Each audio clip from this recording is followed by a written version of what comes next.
లేకపోతే ఇప్పుడు ఇష్టం వచ్చినట్టు మొన్నే కదా అనంతపురంలో ఒక బాలిక మీద 14 మంది మీ తెలుగుదేశం గూండాలు, చెప్పాలంటే దరిద్రం ముండా కొడుకులు వాళ్ళు, అటువంటి వాళ్ళంతా కూడా అంత ఒక ఆడపిల్లని అన్ని నెలల పాటు అలా అత్యాచారం చేస్తుంటే ఆ పిల్లకి గర్భం వస్తే ఏమన్నా కనీసం ఎక్కడున్నామ్మా? హోమ్ మినిస్టర్, నువ్వు లేడీయే కదా, నువ్వు స్త్రీయే కదా.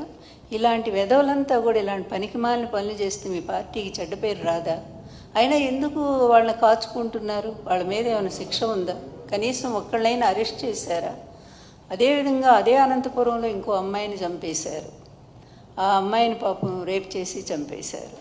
ఇన్ని దారుణాలు అక్కడేంటి, పిఠాపురంలో మొత్తం ఈ మూల శ్రీకాకుళం నుంచి కడప వరకు కూడా అనేక మంది ఆడపిల్లల్ని అత్యాచారాలు చేసి మీ తెలుగుదేశం గూండాలు ఇష్టం వచ్చినట్టుగా చంపేస్తుంటే ఎక్కడైనా ఒక్క దానికైనా హోమ్ మినిస్టర్ ఏమి స్పందించారా? అదేవిధంగా ఈ ముఖ్యమంత్రి ఏమైనా స్పందించాడా? ఈ షాడో ముఖ్యమంత్రి ఏమైనా వెళ్ళి వాళ్ళని పరామర్శించాడా? ప్రచోటికి జగన్ గారు వెళ్ళి వాళ్ళ కుటుంబాలకి అండగా నిలబడతా అని హామీ ఇచ్చి ఓదార్చి వస్తామంటే అజ్జోళ్ళ కళ్ళల్లో నిప్పులు పోసుకుంటున్నారు. ఆయన ఎక్కడికి పోతే అక్కడే జనాలు, వేల జనాలు. మేమేం గవర్నమెంట్లో లేం కదా, ఏమైనా వెహికల్స్ పెట్టి తీసుకురావటానికి, పొలాలకు అడ్డం పడి కూడా మొన్న వచ్చారు కదా, చూసాం కదా. మరి అంత జనాలు వస్తుంటే మరి అజ్జోళ్ళలేక మీరు ఎక్కడ పోయినా పట్టుమని 10 మంది కూడా రారు మీ మొఖాలకి. అలాంటి అవి చూసి మీరు ఆయన మీద కేసుల మీద కేసులు. ఏంటిరా మీ పరిపాలన? నిజంగా ఎంత దరిద్రంగా ఉందో ఒక్కసారైనా ఆత్మవిమర్శ చేసుకోరా? ఆత్మవిమర్శ చేసుకోవాలి కదా. ఏం చేస్తున్నాము? ఈ 1 ఇయర్గా మేము ప్రజలకు ఏమి న్యాయం చేశాము? ఇచ్చిన హామీలు ఎంతవరకు నిలబెట్టాము? అదేవిధంగా మహిళల మీద ఎందుకు ఇన్ని ఘోరాలు జరుగుతున్నాయి? మరి జగన్ గారి టైంలో చేయూత్ ఏమిటి, ఆసరా ఏమిటి, అదేవిధంగా ఈబీసీ క్రింద ఒకటేమిటి, ఎన్ని రకాలుగా మహిళలకు కొన్ని లక్షల రూపాయలు, 15-20 లక్షల రూపాయలు విలువైనటువంటి ఇళ్ల పట్టాలు, స్వయంగా ఇళ్ళు కూడా ప్రభుత్వమే కట్టించి ఇస్తానని అంతమందికి, దాదాపు 30 లక్షల మందికి మహిళలకే ఇళ్ల పట్టాలు ఇచ్చారే. అదే పరిపాలన? లేకపోతే వాళ్ళ పట్టాలన్నీ లాక్కొని మీ వాళ్ళు ఆక్రమించేస్తుంటే మీరు చూస్తా ఊరుకుండే ఇది గుడ్ గవర్నెన్సా? మీరు ఆలోచించండి ఒక్కసారిగా. మీరు కాదు, మీరు ఎట్లాగా ఆలోచించరు. ఎందుకంటే అధికారం అనేటువంటి ఒక మత్తులో, అవినీతిలో కూరుకుపోయినటువంటి మీ కూటమి ప్రభుత్వం ఈరోజు ఏదో పెద్ద ప్రశ్నిస్తాము అని జగన్ గారి టైంలో వీరనారిలాగా మాట్లాడినటువంటి పురంధరేశ్వరి గారు మీరెక్కడున్నారమ్మా? మీరేం చేస్తున్నారు? మీరేమి దీని గురించి పట్టించుకోరా? మరి ఇంతమంది ఆడపిల్లలు కనీసం మీ పార్టీ తరపునైనా, మీరు పార్టీ అధ్యక్షురాలే కదా, మీరెళ్ళి ఒక్కసారైనా సరే అక్కడ వెళ్ళి ఆ పిల్లలు ఏంటి ఇంత అన్యాయం జరుగుతుందని మీరు మాట్లాడితే కొంచెం గవర్నమెంట్ భయం వస్తుంది కదా ప్రభుత్వానికి. అంటే పరోక్షంగా మీరు మిత్రపక్షం అనేటువంటి పేరుతో చేసే ఏదో పనులన్నిటి కూడా మీరు సపోర్ట్గా నిలబడతారా? అంటే ఈ చెడులో మీరు కూడా ఉన్నారు కదా. కర్త కారయిత చైవ ప్రేరకశ్చ అనుమోదకాః చత్వారో సమభాగినః అని భారతమే చెప్తా ఉంది కదా. చేసే పాపాల్లో కానీ, చెడులో కానీ, మంచిలో కానీ నలుగురు భాగస్వాములు అవుతారు. కానీ ఇక్కడ 3 ఉన్నారు. అందుకే 3ను గూర్చిరా శ్రీనాథుడు ఎప్పుడో చెప్పాడు, 3 కలిస్తే అది నాశనమే అయిపోతుంది అన్నట్టుగా ఈరోజు ఆంధ్రప్రదేశ్ పరిస్థితి చూస్తే సర్వనాశనం, అభివృద్ధి లేదు. అమరావతి పేరుతో పెద్ద అవినీతి భాగవతం జరుగుతూ ఉంది అక్కడ. అదేవిధంగా రాష్ట్రంలో ప్రజా వ్యవస్థ అంతా కూడా అస్తవ్యస్తం అయిపోతూ ఉంది. లాండ్ ఆర్డర్ అసలు ఎక్కడుంది, అటకెక్కి కూర్చుంది. పోలీసుల్ని మీ చేతిలో మనుషుల్లాగా మార్చేసుకున్నారు. వాళ్ళకి మరి ఇష్టం వచ్చినట్టుగా కేసులు పెట్టిస్తూ ఉన్నారు. ఆ సెక్షన్లో ఏంటి, కోర్టు ఎన్నిసార్లు మీకు మొట్టికాయలు మొట్టింది? మొన్న కొమ్మినేని గారి విషయంలో సుప్రీంకోర్టు ఎంత తీవ్రంగా మాట్లాడి, సిగ్గు రాదా మీకు? ఇంకా ఏమాత్రం కూడా సిగ్గు లేదా? అది ఉంటే ఇదంతా ఈ పిచ్చి పనులన్నీ ఎందుకు చేస్తారు? ఇప్పటికైనా చంద్రబాబు చెప్తున్నా, వినవయ్యా బాబు, ఎందుకంటే ఈ కుటుంబంలో పెద్దదాన్ని నేను. అందువల్ల నేను చెప్తున్నా, నీ కొడుకును పక్కన పడి వాడిని తీసుకెళ్ళి ఇంట్లో కూర్చోబెట్టు, పాలు అమ్ముకోమని చెప్పు శుభ్రంగా. హెరిటేజ్ పాలు బాగా సంపాదించావు కదా అవినీతిలో, ఆ పాలు పెరుగు అమ్ముకుంటూ బతుకుతాడు. కనీసం నువ్వన్న కొంత నయం అనేటువంటిది ప్రజల్లో ఉంది. అందువల్ల ఈ చివరి టైంలోనైనా అతన్ని తీసుకెళ్ళి ఇంట్లో పడేసి నువ్వు శుభ్రంగా మంచి పరిపాలన అందించు. ఈ 3 ఏళ్ళు 4 ఏళ్ళు ఈ అమ్మాయిలకు జరుగుతున్న అత్యాచారాల మీద, అన్యాయాల మీద స్పందించు. ఎంత దారుణాలండి, ఎన్ని దారుణాలండి. ఆ కుటుంబాలు ఏడుస్తున్నాయి రోడ్డును పడి. ఒక్క రూపాయన్న ప్రభుత్వం సాయం చేసిందా ఈ ఆడపిల్లలకి? అసలు మహిళలకే చేస్తూ ఉందా? ఏది చేయకుండా గ్యాస్ అన్నారు, అది గ్యాస్ అయిపోయింది. అదేవిధంగా అమ్మఒడి చూస్తే అదేదో కొంతమందికే అందింది, అది కూడా మీ వాళ్ళకే అందింది అనుకుంటా. లేకపోతే ఒక్కో కార్డుకి 90 మంది ఏంటండి పిల్లలు? ఈ అసలు ఎక్కడన్నా ఉందా ఇట్లాంటివి?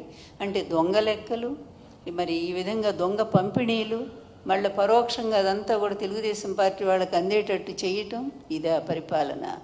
ప్రభుత్వం అనేది పారదర్శకంగా ప్రజలకి ఒక సిన్సియారిటీ, ఒక నమ్మకాన్ని కలిగించాలి. అలాంటిది మీరంతా కూడా అవినీతి కోసం ప్రజల్ని మభ్యపెట్టి ప్రజల్ని వెన్నుపోటు పొడిచేటువంటి ఒక ప్రభుత్వంగా తయారైపోయింది. ఎవరినైనా సరే పెద్ద మనుషులు, కాస్త మేధావులు అనుకున్న వాళ్ళకు మీరు వాళ్ళతో మాట్లాడించినా చెప్తారు వాస్తవం. గత ప్రభుత్వం ఎలా ఉంది? అభివృద్ధిలో దూసుకుపోయింది. GSTలో నంబర్ 1 ఉన్నాము రాష్ట్రంలో. అదేవిధంగా పథకాల అమల్లో క్యాలెండర్ పెట్టి డేట్లు వారీగా ఇచ్చాము.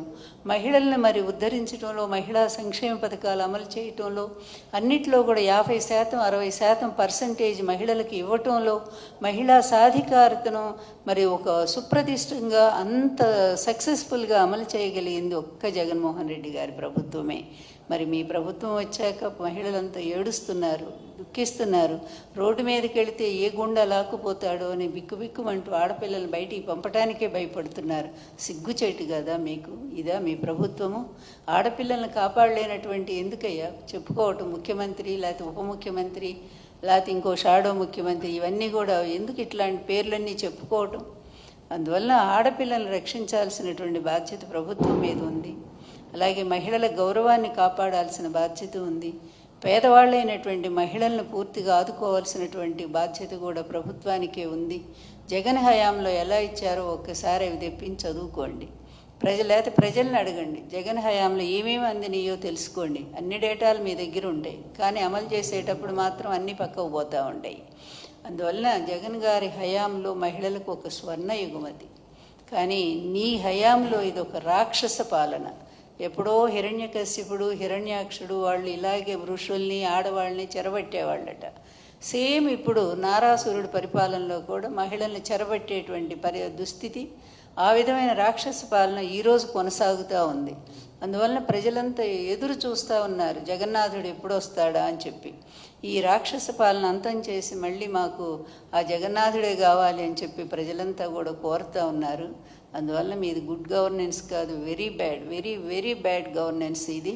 అందువల్ల మీకు ఎట్లాగూ ఈ ఆత్మవిమర్శలు లేవు, సమీక్షలు లేవు, మీ పరిపాలన మీకు చెప్పే సలహాదారులు లేరు. సలహాదారులు ఎవరంటే మీ మీడియా, ABN ఆయన చెప్పాలా, లేకపోతే ఈనాడు ఆయన చెప్పాలా? వాళ్ళు బాగుందని రాస్తూనే ఉంటారు, ఎందుకంటే వాళ్ళ డబ్బులు వాళ్ళకి కావాలా?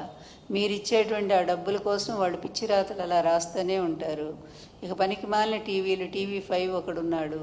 వాళ్ళు ఈ విధంగా అబద్ధాలని మరి నిజాలుగా నమ్మిస్తూ ప్రజల్ని నమ్మించడానికి ప్రయత్నం చేస్తూ, కానీ ప్రజలు నమ్ముతారనేటువంటి ఒక భ్రమలో బ్రతుకుతూ వాళ్ళు బాగుపడుతున్నారు, మీరు బాగుపడుతున్నారు. కానీ రాష్ట్రం మాత్రం దివాళా తీస్తూ ఉంది. వచ్చిన సంవత్సరంలోనే 1,60,000 కోట్ల రూపాయల అప్పులు మాత్రం చేశావు. అవి ప్రజలకు ఏం చేశావంటే మాత్రం సమాధానం లేదు నీ దగ్గర. అందువలన ఇంత వరస్ట్ పరిపాలన ఇంతవరకు భారతదేశ చరిత్రలో, ఆంధ్రప్రదేశ్లో ఎంతోమంది ముఖ్యమంత్రులు వచ్చారు, కానీ ఎవ్వరూ కూడా ఇట్లాంటి పనికిమాలిన పరిపాలన అందించలా. ఎందుకు జరుగుతోందంటే అందరికీ తెలుసు, నీ కొడుకు వల్లే ఇదంతా కూడా జరుగుతోంది. లేకపోతే ఎప్పుడైనా ఇలా అరెస్టులు చేస్తారా? ప్రతి ఒక్కళ్ళని అరెస్టులు చేస్తారా? జర్నలిస్టులు గొంతులు నొక్కుతారా? జగన్ గారి టైంలో అలా జరిగిందా? అందువల్ల ఇప్పుడు ఎవరిది రెడ్ బుక్ రాజ్యాంగం నడుస్తూ ఉందనేది అందరికీ అర్థమైంది. అందుకే మీరు నిజంగా రాష్ట్రానికి గుడ్ గవర్నెన్స్ ఇవ్వాలి అనుకుంటే నీ కొడుకుని తీసుకుపోయి ఇంటి దగ్గర కూర్చోబెట్టి చక్కగా నువ్వు పరిపాలించు, నీ మిత్రుడు కలిసి పరిపాలించండి. లేకపోతే మీకు ఇంతకంటే కూడా ఇంకా హీనంగా ఒక్కటే హెచ్చరిక చంద్రబాబు, ఇప్పుడు నీవు నేర్పిన విద్య నీరజాక్ష అని ఎప్పుడో మనం చదువుకున్నాం కదా. నువ్వు ఈరోజు ఏం చూపిస్తున్నావో, మార్గం ఏదైతే చేస్తున్నావో అది రేపు నీకు వర్తించదా? ప్రభుత్వం మారినాక నీ పరిస్థితి ఏంటి, నీ కొడుకు పరిస్థితి ఏంటి?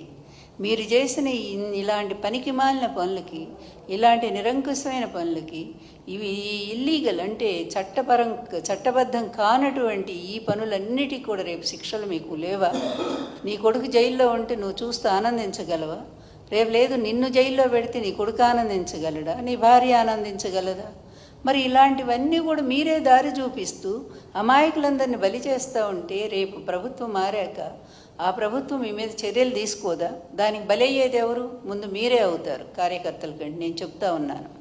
దాన్ని ఆలోచించైనా కనీసం నీ కొడుకు బుద్ధి చెప్పరా మీరు? అందువల్ల చంద్రబాబు ఇప్పుడైనా సరే మీరు మేలుకోండి, ఆయన తీసుకెళ్ళి పక్కన పడేసేయండి, లేదా ఆయన ఒక పరిమితం చేయండి ఒక మంత్రి శాఖకి. అంతే తప్ప ఇష్టం వచ్చినట్టుగా రాష్ట్రాన్ని ఆయన చేతిలో మాత్రం పెట్టకండి అనేది నేను నా సీరియస్ వార్నింగ్.